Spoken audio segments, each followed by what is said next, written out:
Hey. Hello, I am Prajakta. Subscribe my channel and press bell icon button for updates. Today we are going to learn how to find inverse of a matrix in just 5 seconds.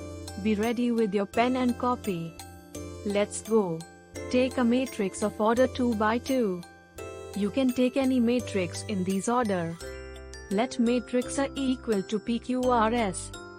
Then the inverse of that matrix will be given as 1 upon P into S minus Q into R multiplied by matrix of S minus Q minus R P.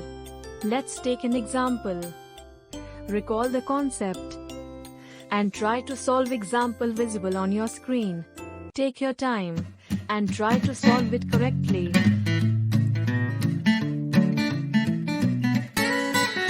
Now, check the answer. Its inverse is given by 1 upon minus 2 multiplied by matrix of 5 minus 3 minus 4 and 2. Yay! You did it! Practice more examples to get that at your fingertip. If you like my video, please press like button, share the video, and comment on it. Action is the foundational key to all success. So, keep it up.